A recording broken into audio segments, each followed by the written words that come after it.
अच्छा, अगर इंडिया ने पाकिस्तान से नहीं मिलाया हाथ तो ऑस्ट्रेलिया वालों को क्यों चुभ रही है ये बात तो सही है। मैंने आज तक ऐसा नहीं देखा कि कोई ऑस्ट्रेलिया दौरा हो और उसमें कलेश के बिना मामला निपट गया हो। हर साल मामला सेम होता है। इस साल की शुरुआत में भी जब हम बॉर्डर गावस्कर ट्रॉफी खेलने गए थे तब भी भर भर के पंगे हुए थे। ट्रेविस हेड, मोहम्मद सिराज वाले पंगे से लेकर के बुमराह और कॉन्स्टास वाले पंगे तक कितने सारे बवाल हमने देखे और सब में मजा भी आया। हमें उम्मीद थी कि आने वाली वनडे और T20 सीरीज में भी ऐसा होगा, लेकिन अब की बार ऑस्ट्रेलिया वालों ने अलग लेवल का घिनौना काम किया है। मजाक एक चीज होती है, लेकिन इन्होंने अब की बार इंडिया को नीचा दिखाने की कोशिश की है। इंडिया ने पहलगाम हमले के लिए पाकिस्तान की क्रिकेट टीम के खिलाफ जो स्टैंड लिया था, यानी उनसे हाथ न मिलाना, उनसे बात न करने का स्टैंड, उसका ऑस्ट्रेलिया में मजाक उड़ाया गया है। और ये मजाक किसी कंटेंट क्रिएटर ने नहीं बल्कि ऑस्ट्रेलिया के पुरुष और महिला क्रिकेट टीम के बड़े बड़े खिलाड़ियों ने उड़ाया है। आपको शुरू से बता देते हैं बात क्या है। भाई, भारत के पाकिस्तान से हाथ न मिलाने वाली बात तो आप जानते ही हो। हमने एशिया कप में पाकिस्तान से हाथ नहीं मिलाया था। फिर अभी T20 वर्ल्ड कप में भारतीय महिला टीम ने भी एग्जैक्टली यही किया और पाकिस्तान के साथ हमने वहां पर भी हाथ नहीं मिलाया। यानी ये बात क्लियर हो गई कि हम पाकिस्तान से खेल तो रहे हैं, लेकिन ड्यूटी की वजह से। लेकिन भारत के इस स्टैंड पर क्रिकेट समाज बंटा हुआ नजर आया। कई लोगों को लगा कि इंडिया ने खेल के बीच में पॉलिटिक्स घुसा दी। कई लोगों ने ये कहा कि जो हुआ सही हुआ, ये पाकिस्तानी यही डिजर्व करते हैं। लेकिन ऑस्ट्रेलिया ने पहलगाम हमले पर सॉलिडारिटी लेते हुए इंडिया के इस पूरे स्टैंड का जमकर मजाक उड़ाया है।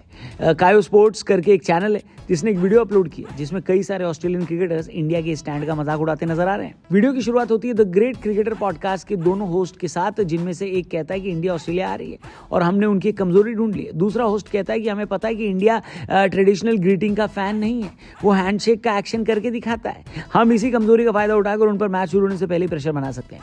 यहाँ तक तो मामला ठीक था, क्योंकि कंटेंट क्रिएटर हैं, कुछ भी करें, हमें क्या। लेकिन फिर नजर आते हैं ऑस्ट्रेलिया के बड़े बड़े प्लेयर ये बताते हुए कि अगर इंडिया से हाथ नहीं मिलाया तो फिर और क्या किया जा सकता है। ऑस्ट्रेलिया के लिमिटेड ओवर कप्तान मिशेल मार्श ट्रेविस हेड और आइस फिंगर सेलिब्रेशन करने की सलाह देते हैं। जोश हेजलवुड द शूटर कहकर बुलाते हैं। और आपको बता दें कि साहिबजादा फरहान ने अपनी हाफ सेंचुरी कंप्लीट करने के बाद शूटिंग सेलिब्रेशन किया था और यहाँ पर जोश हेजलवुड वही रेफरेंस दे रहे हैं। ऑस्ट्रेलियाई महिला क्रिकेटर स्पिनर सोफी तो सारी हदें पार कर देती हैं और मिडिल फिंगर दिखाती हैं। अब मिडिल फिंगर का क्या मतलब होता है, अगर आपको ये भी नहीं मालूम तो ये चैनल छोड़ो, जाकर पोगो देखो। वीडियो में नाथन एलिस और ग्लेन मैक्सवेल भी भारतीय टीम का मजाक उड़ा रहे हैं। अब यहाँ पर दो तीन बातें क्लियर कर ली जाए। पाकिस्तान से हाथ न मिलाने पर भारत की क्रिटिसिज्म AB डिविलियर्स ने भी करी, लेकिन सभ्यता के दायरे में रहते हुए। यहाँ पर तो ऑस्ट्रेलिया वाले मर्यादा की सीमा लांघ गए। और यहाँ पर मैं आपको एक बात बता दूं कि ऑस्ट्रेलिया वालों को इंडिया पाकिस्तान से हाथ मिलाने से कोई लेना देना भी नहीं था। ये वीडियो जानबूझकर ऑस्ट्रेलिया दौरे से पहले इसलिए रिलीज करी गई ताकि इस सीरीज की बज और बनाई जा सके और इंडिया पर प्रेशर बनाया जा सके।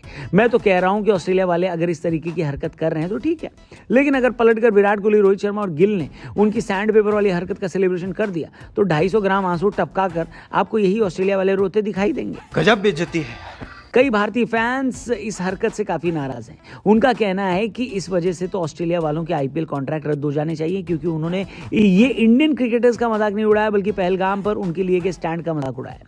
कई लोगों का कहना है कि BCCI इतनी अमीर होने के बावजूद क्या थोड़े पैसे PR में नहीं खर्च करवा सकती। आखिर ऐसा क्यों है कि हाथ न मिलाने के बाद न्यूट्रल देशों के क्रिकेटर्स और वहां के क्रिकेट फैंस भारत के खिलाफ खड़े दिखाई दे रहे हैं। आपके हिसाब से ऑस्ट्रेलिया वालों की इस हरकत का क्या जवाब देना चाहिए? क्या ग्राउंड में भारतीय खिलाड़ियों को उनकी इस हरकत का मजाक उड़ाना चाहिए? कमेंट करके बताना। चैनल को भी सब्सक्राइब करके जाना और